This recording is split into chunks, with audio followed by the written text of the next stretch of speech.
Hello, ladies and gentlemen. Welcome back to WCS America. We are in the middle of Group G. Actually, we're going on into our last series of the night. It's going to be Huck versus Sen in a pretty compelling set of series we've been seeing out here tonight. That's right. It's been really back and forth. Of course, if you miss any of the games here, you can catch them at youtube.com/official MLGSC2. Everything we do here at MLG is on our YouTube channel for free in 1080p quality. So now you can link your friends. Hey, there was this really hilarious point where there was a stalker that was stuck in a prison for an entire game, and then Huck frees him and then puts him back in his prison until the GG comes out. That's right. It may even make play of the day. Of course, we do those every day. Take the best play of yesterday's games and put them up there. I think we're going to see one, a really great play that Polt did. Should be coming up pretty soon from yesterday's games. But going forward, today we've seen Crank just absolutely destroy this group, going 2-0. Actually, then 2-1 against Sen. He did lose that second game. We went for a timing attack. But Crank, of course, being the first person to advance to the round of 16. Sen taking out Capoche, but then losing to Crank to put himself in the final place. Huck losing to Crank, but then taking out Capoche. So now our final match is a rematch between, sorry, not a rematch, a new match between Sen and Huck. The winner of this will advance to the round of 16 alongside Crank. The loser will fall down to that challenger division. And so this is going to be our loser-winner series, I guess would be, because we first have the winner, Final then we series. have the losers. Final series. Final series. Oh yeah, that's just oversimplifying things here.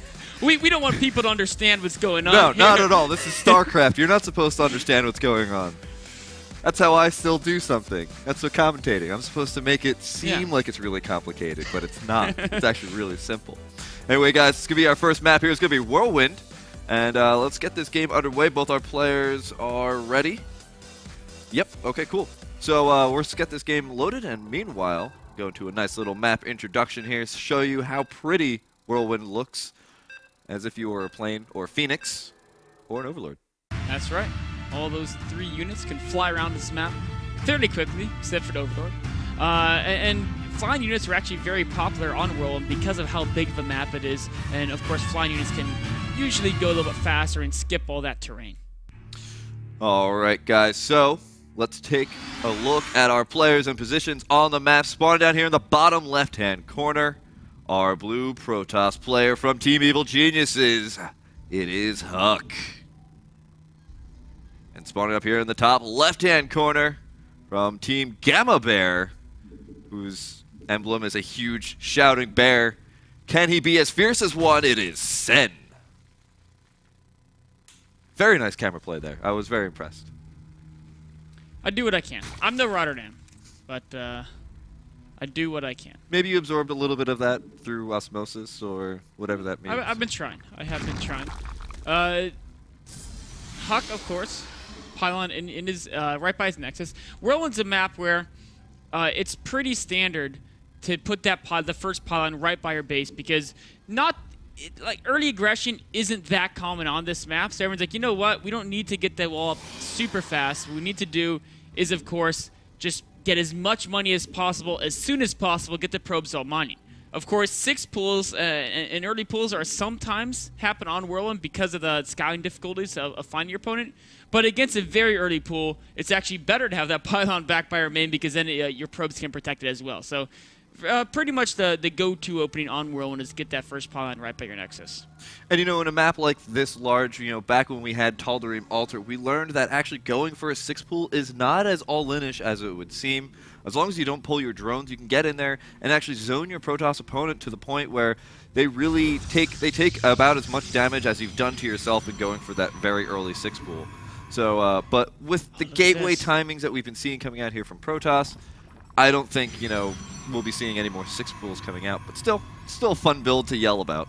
Sen notices his opponent went Nexus first, so he's going to go ahead and get a 3rd hatchery before a pool. A nice little opening here. We saw him use this against Capoche as well. That time it was done a little bit blindly, but this game he knows exactly what Huck is doing.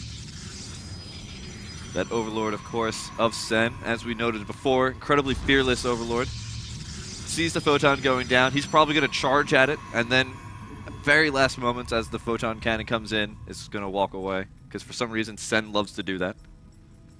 Overlords have many eyes, and he's just staring at that photon cannon. Now He's got to make sure he sees every single side of it. He's going to draw it later, actually, so he's just making sure he gets the right perspective. And then he's got to go grab his little sketch pad, use his little claws, and sit there and draw it. Actually, I don't know if you know this, Carbot is actually an Overlord. Really? Yeah. I did not know that. Ever seen a picture of him? Yes. Oh. Yeah, I was trying to... Maybe he was in a skin. We actually, if you go to our YouTube channel, there's a lengthy interview of him. Not like lengthy like a full movie, but it's a pretty in-depth interview. And he actually is a very interesting person, so if you want to check that out. Yeah. Carbot, the movie. Of course, it's for free, 1080p quality, youtube.com/official MLG SC2. And of course, if you haven't seen Carbot's animations, go check him out. He's got some really hilarious stuff. Actually makes Zerg not look creepy and disgusting, and actually makes them look incredibly cute and cuddly and fun. Oh, the probe. He's going to sneak right behind the Zerglings, but the Zerglings have spotted him. They turn around.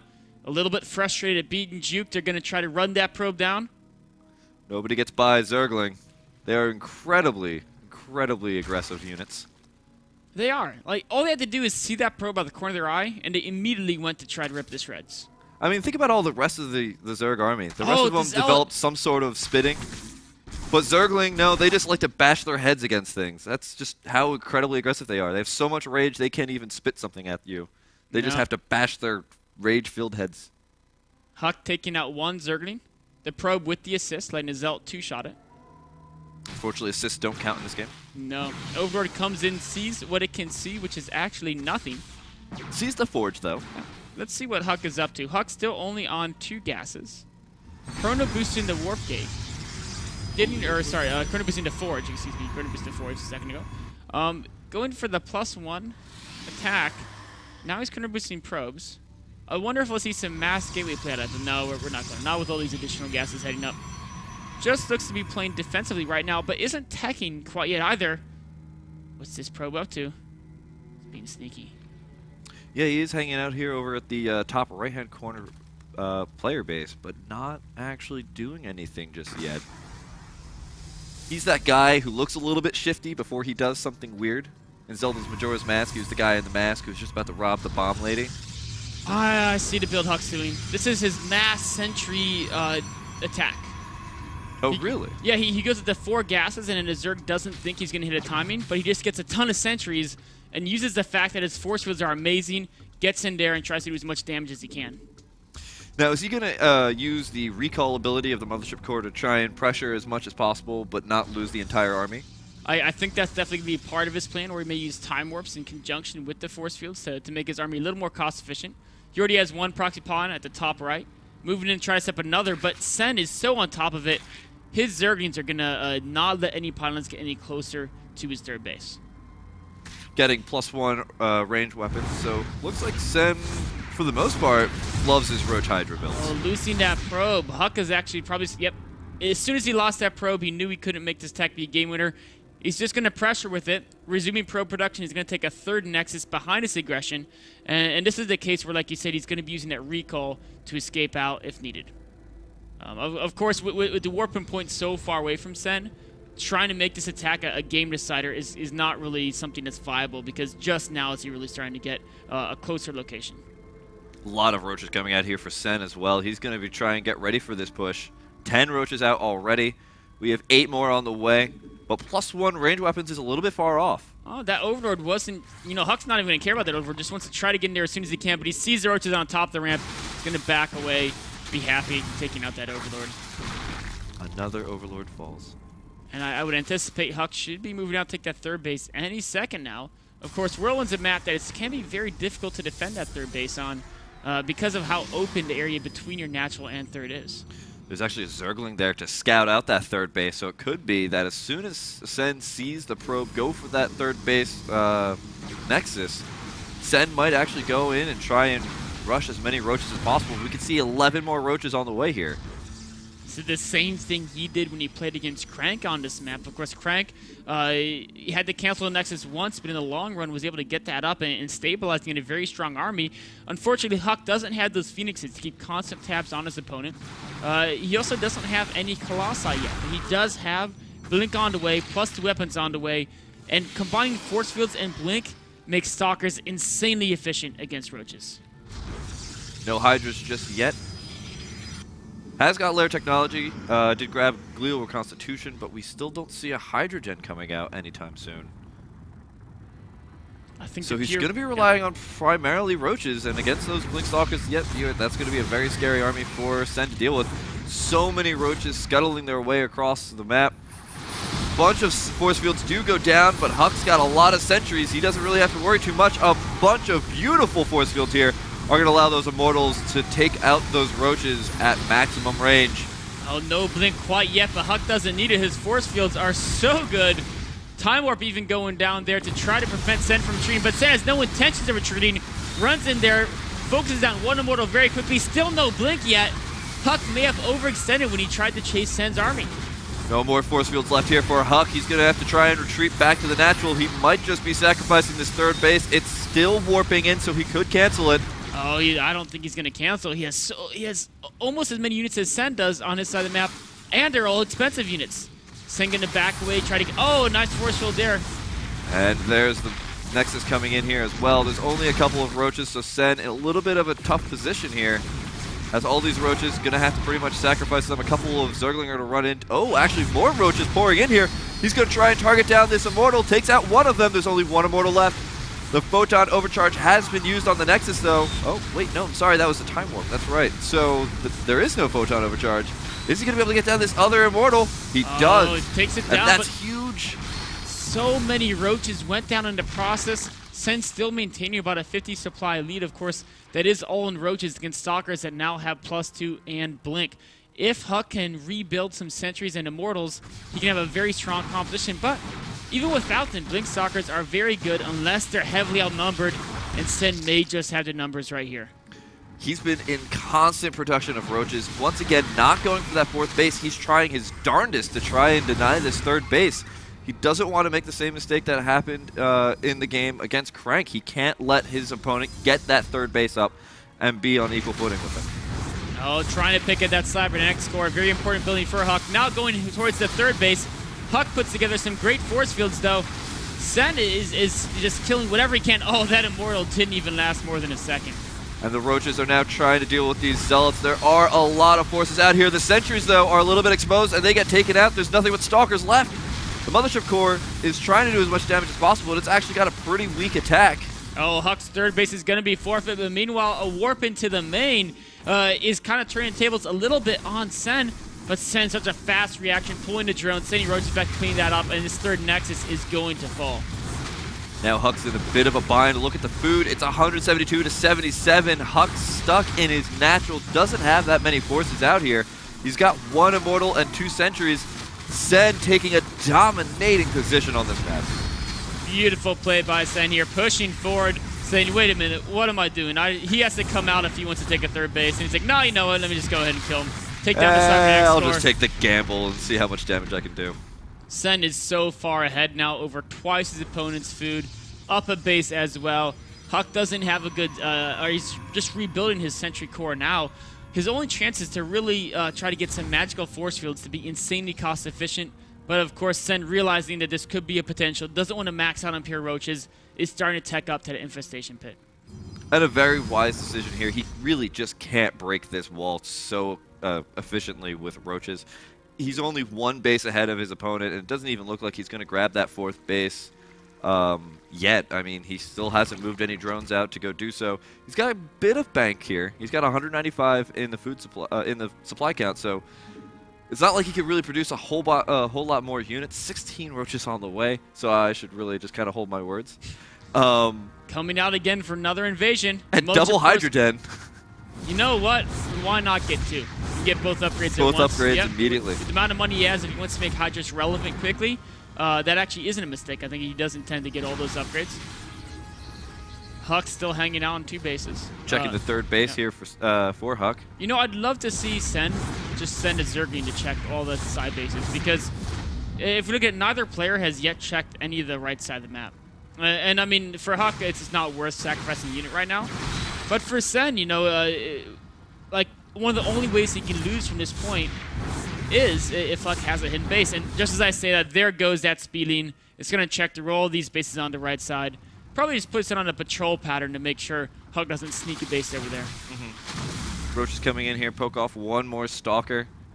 Huck just completely stuck in his base. Now he's got a lot of sentries. He's banking up a lot of force fields. He's got +3 on the way for his weapons, so his force will do a lot of damage.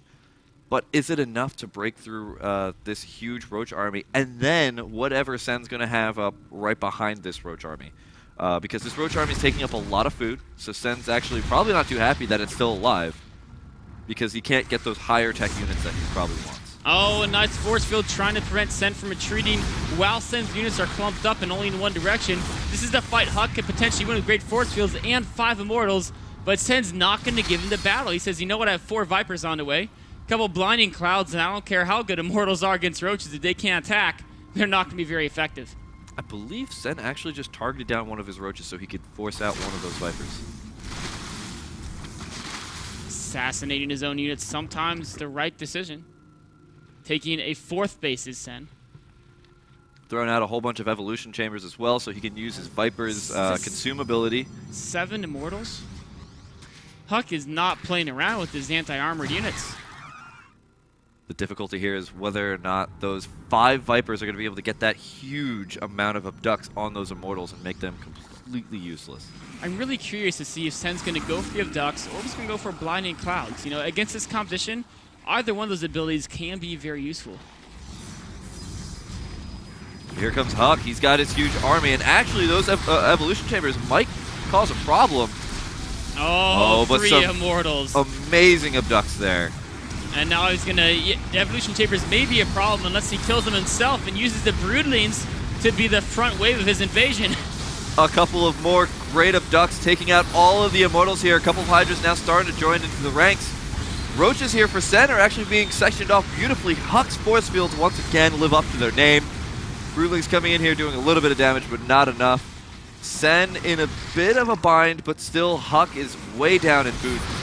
The trust funds from Sen is kicking in now. 21 Hydras in production. Meanwhile, just trying to keep Huck busy while he can repopulate his forces. Vipers getting more energy on buildings. Now they're full of energy. They're ready to snag a couple more Immortals. They're coming in here, actually throw down some binding clouds, and it looks like the Hydras are now starting to join the fray. They're going to go straight for those Immortals. The Immortals doing the most amount of damage to those Roaches, and now the Hydras have to engage the Stalkers. Stalkers flank forward. Who's going to win the battle? It looks like it's going to be the Stalkers. Even though Hydras do more damage, there's just way too many Stalkers here. Of course, Stalkers versus Hydras, normally an even battle, but in this case, Huck had his Spirit numbers, so he took that out. But Sen saying, okay, you passed the Hydra wave. Wave number 3 is 45 Roaches coming out here, pouring out in massive numbers, and Huck, he's broke. He has to GG. Oh, wow, what a game. I thought Huck actually had a really good chance with that push. His force fields were so amazing. He was sectioning off that army so perfectly, but that fund, as we were talking about before, that huge trust fund that Sen was just building up was just way too much for Huck to deal with. I mean, you can kill 1 army, you can kill 2 armies, but can you kill 3 or 4? That's the question there. You have to be incredibly efficient with your army. Huck was insanely efficient, but he was unable to get that 3rd base up to be able to replenish the losses that he had to replenish, because even if you're insanely efficient, if you lose a couple of units and you can't replace them and your opponent can, you're eventually going to be ground into dust. All right, guys, so let's get on into game number 2, but quick commercial break beforehand, so stay tuned.